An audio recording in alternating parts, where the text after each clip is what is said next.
we still insist that Egbetokun must go. Don't forget that this is the year that we got Wike put in his place. Can you repeat that again? I'm not in full, sir. Yes.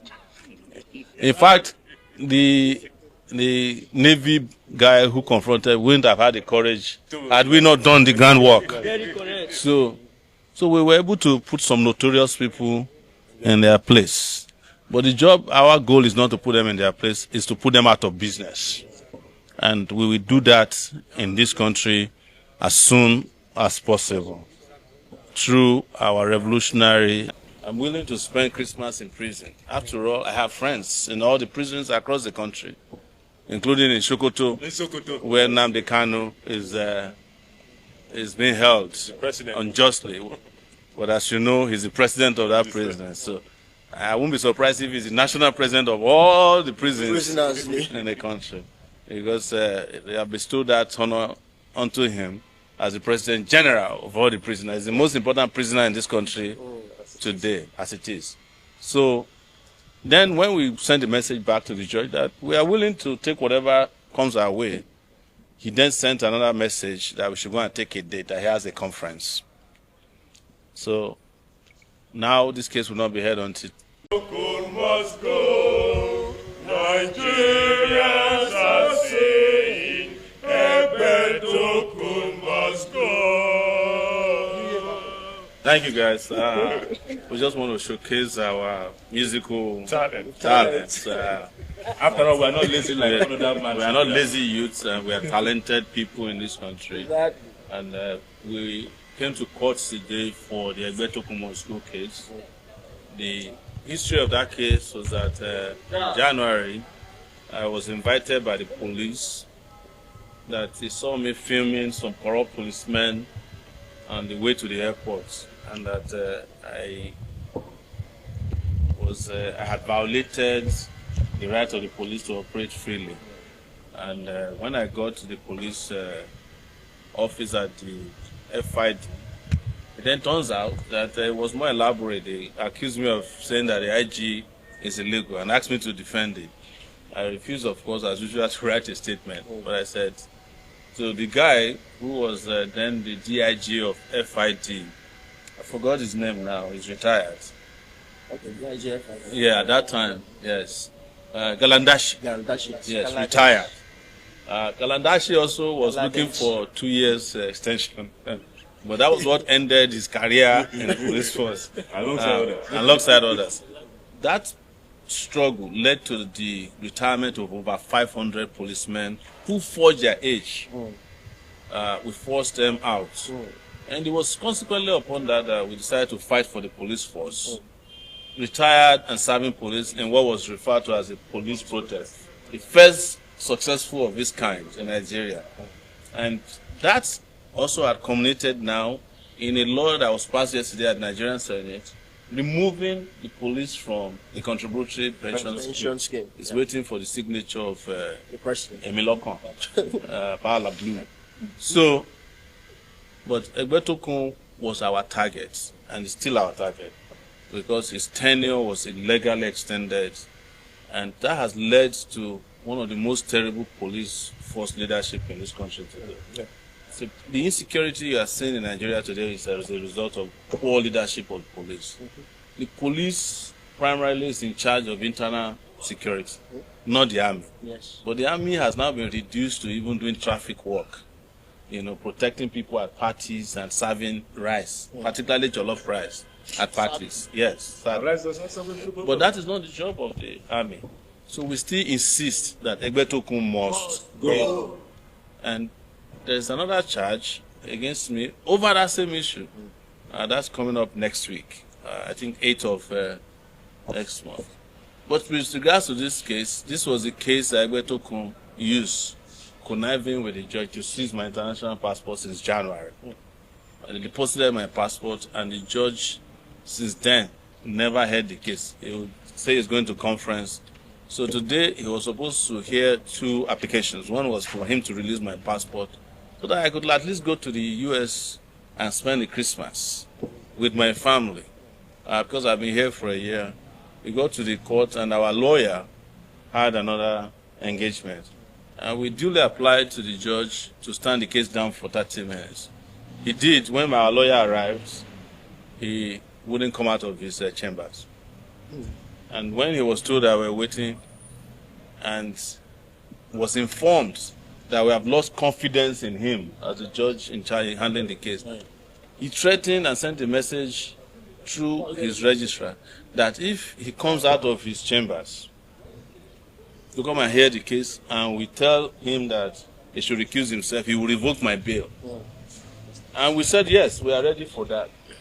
I'm willing to spend Christmas in prison. After all, I have friends in all the prisons across the country, including in Sokoto, where Nnamdi Kanu is being held unjustly.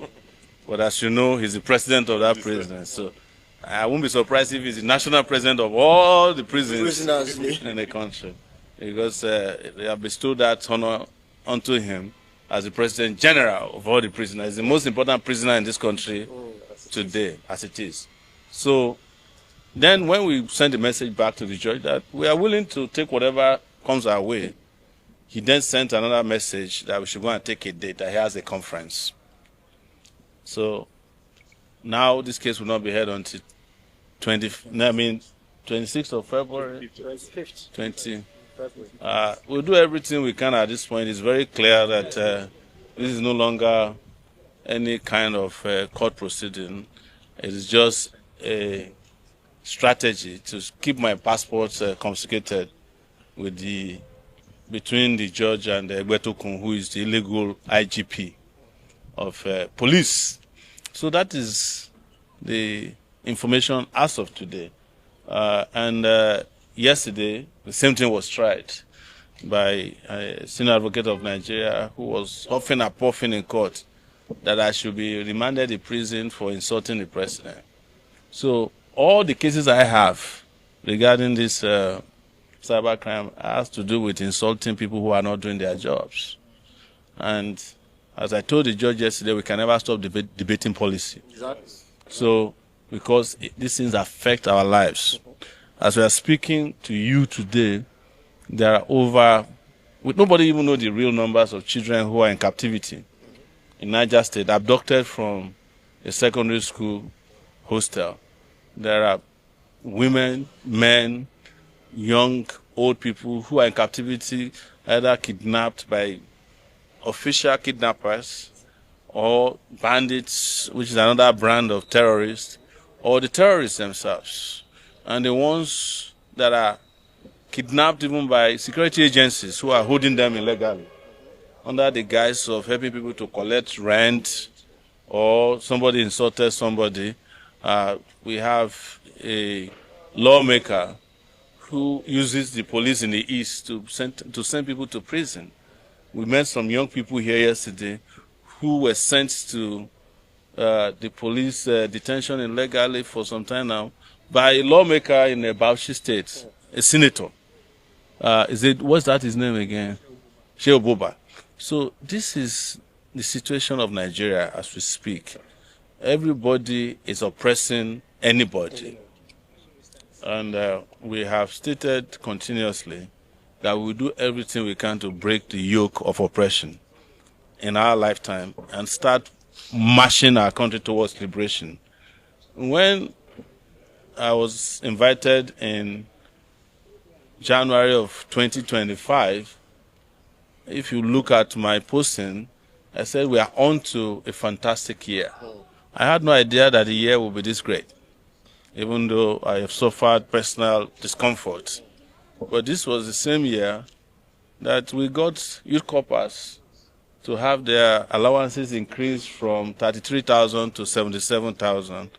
They don't even greet us anymore when we see them on the road. But we don't need them to appreciate us. Yes, this is the year that we confronted the government in ways that nobody has ever done. I cannot count how many people we got out of detention this year, communities that were liberated, and efforts that were made through peaceful protests to shake the system to the point that the only time they watch over their back is when we are involved.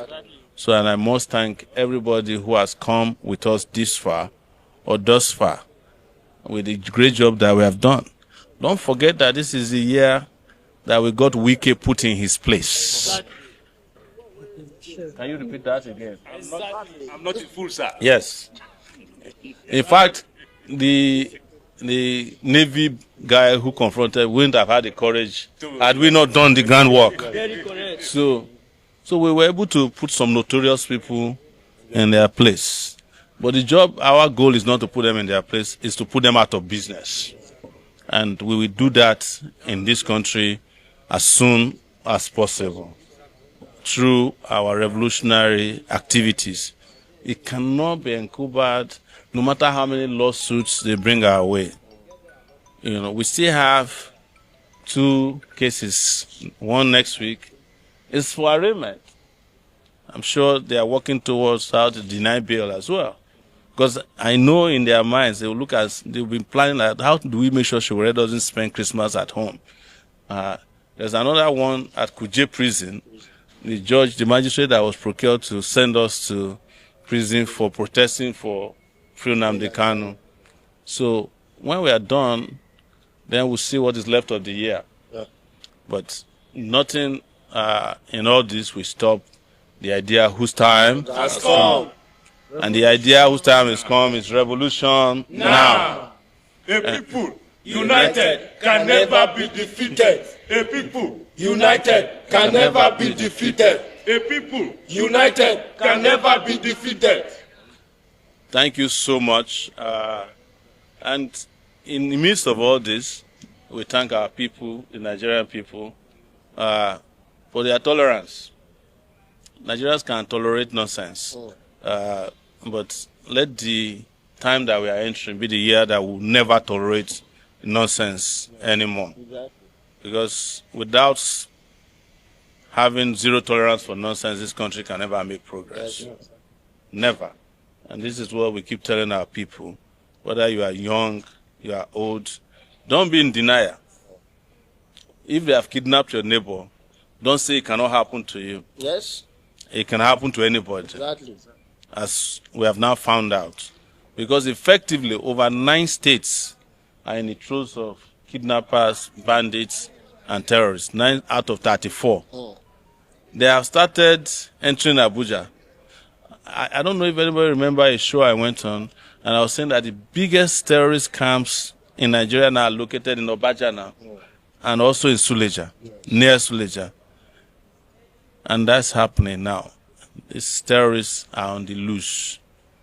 Please cooperate with us, work with us to bring about the end to misery. And the best way to solve the miserable situation of our people in this country is to kick out Tinubu and his people. Yes. They have come to bring sorrow, tears, and blood to you. And sadly, but we are here to bring succor. And we'll do whatever it can, peacefully, to ensure that, which we know is possible. Because there are numbers. Politics of, bow and go. This is not a period we should say bow and go. Even Donald Trump is on our neck. We have not yet asked him what his response will be to Donald Trump, the President of America.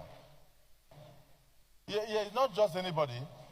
Chief of Defense Staff, a nominee for a Minister of Defense of a country, and you stand up and say you should take a bow and go, with so many questions on the mouth of Nigerians, with over 200 Nigerian children in the bush, kidnapped and being tortured. His appointment is heralded all over Nigeria with happiness, because Nigerians believe he has something to offer. Give the man an opportunity to give Nigerians hope.